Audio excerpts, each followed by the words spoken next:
the life of the church is basically this. The things that you are robbed of if you're not involved in a church is, for one, all the one another text from the New Testament. Think about the things that are said that we're supposed to do one with another. In the context of the church, you have those that have the leadership over you. Why is that important?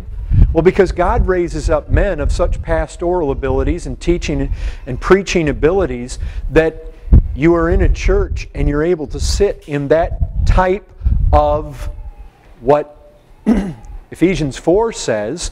These different gifts are given to the church in order to equip the saints for the ministry. And so one of the things you find in becoming a part of a church is you're actually being equipped.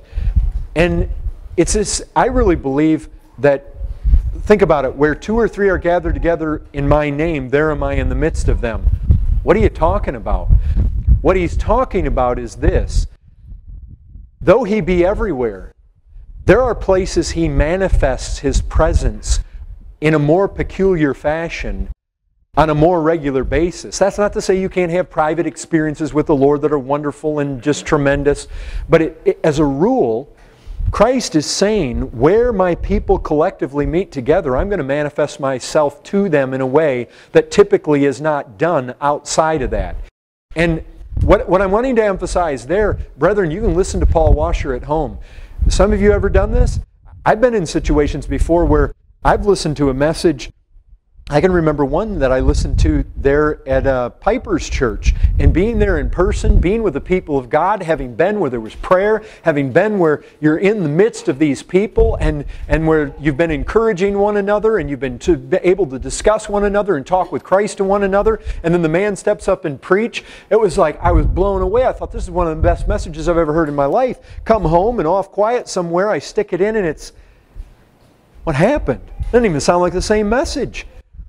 Well, it's because where 2 or 3 were gathered together in His name, something was unleashed. There was a manifestation of Christ in a way that a lot of times we cannot imitate. And I'm not saying that privately at home you can't listen to a message and be saved. You can't have some experience. But I'm saying as a rule, Christ tends to visit with that gathered church in a way that many times very unique, very special.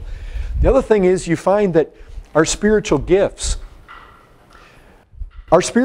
we find very plainly in 1 Corinthians. You can read chapters 12, 13, 14. The spiritual gifts are not given to exalt ourselves. They're given to be used collectively to help one another. And in fact, even if you go back to Ephesians 4, listen to this. The apostles, the prophets, the evangelists, the pastors, the teachers, they have been given these gifts to in turn use those gifts to equip the saints. For what reason? For the sake of the ministry. And what does that ministry do? Brethren, you get down to about, what is it, verse 16 in that chapter?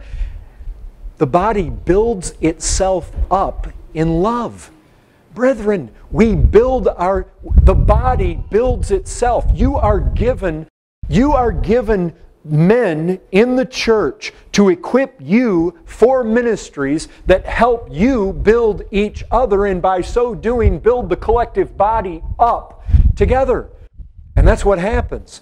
We use our gifts. Our gifts are not to be simply private, put in a napkin, held in the closet, just enjoyed by ourselves.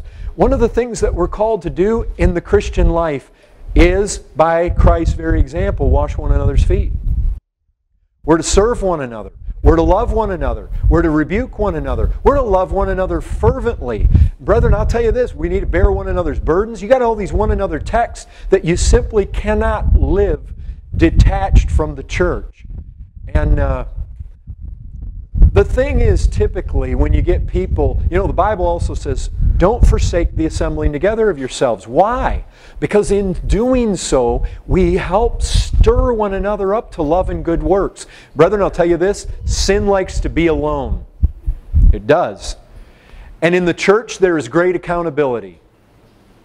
When is it you don't want to come to church? Well, it's typically, you don't want to be confronted by people. You don't want people to talk to you. You don't want people to pry. You don't want people to find out. You don't want, but living together in the church, there is a certain dynamic that takes place where we build up one another. We use our gifts to edify one another. We are serving one another. We are loving one another. We are able to encourage one another. We're basically able to look around, and we've got a diversity of gifts. That's one thing about being solo.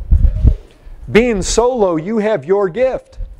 But in the church, there's a whole gamut of gifts. There's a whole collection of gifts. And when we're in the church, we have access to all of them. Where when I'm just by myself, I'm just me. Or when I'm in my family, it's me and my wife, and we've got that. But when I come into this collective body, then I have this collective. God has just added all these different people and all these different gifts. And there's a uniqueness. We bear one another's burdens. We come together and we pray together. And brethren, you just can't get around this. The very ordinance of the Lord's Supper is meant to show us that Jesus Christ did not die for a single person. He died for a collective body. And that's communion. We have a common. And the very ordinance itself, it's set up around not despising the church. In fact, those in 1 Corinthians 11 that were said that when they gathered together to take the Lord's Supper, but what they were doing was actually not the Lord's Supper. The reason it wasn't the Lord's Supper is because they were despising the church. If you get to a place where you despise the church, the Lord's Supper becomes not what it was intended to be, which is this. It's meant to be, as long as you do this, or as often as you do this, we're to remember Him. It's to proclaim His death until He comes. There's a remembrance there. There's a proclamation. And it is a remembrance for what Christ has done for us collectively. Church life. In bearing one another's burdens, we don't just pray for one another. I try to put our deacons on high alert to the needs of the brethren. We help brethren where we see needs. How often do we give clothes to one another and give household items to one another, and we help one another when projects come up, and we try to be there to love one another and be a support for one another. And typically when somebody comes along and they say, well, I kind of want to enjoy some of the benefits of the church, but I don't really want to join.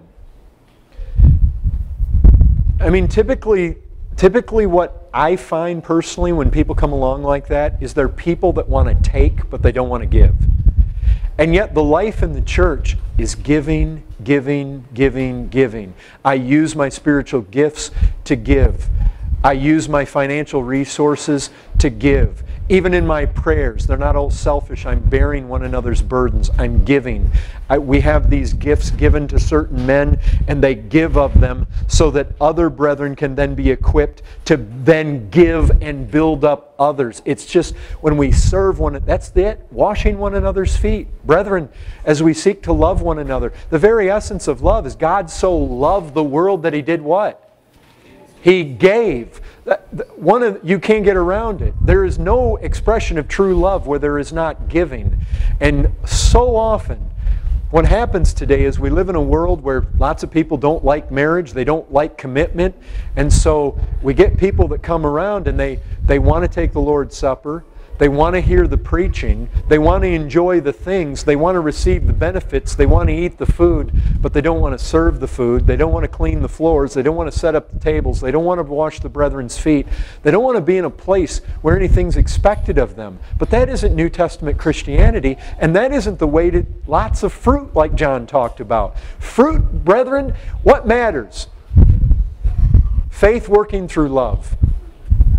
That's really the issue. Faith working for... You want a fruitful life? Live a life with your eyes set on Christ, just going around loving everybody. I mean in ways that are love according to truth. Not in the bent and distorted ways of this world, but in ways that God really says are actually loving. That's the way to a fruitful life. And separated from the church, people become isolated. People aren't accountable. And that's a lot of it too. People don't want to, they want to receive the benefits, but they don't want to be accountable. As a member of the church, they put themselves under the scrutiny in the eye of people. There's an accountability. They subject themselves to the discipline of the church. They submit to those that have the leadership over them. It's difficult. I mean, if somebody doesn't attach themselves to a church, like the writer to the Hebrews says, submit yourself to those that have the rule over you. You can't do that outside the church. In other words, to be outside the church is really to be in a place, if you're not submitting yourself to the leadership of that church, you're in disobedience to the Word of God.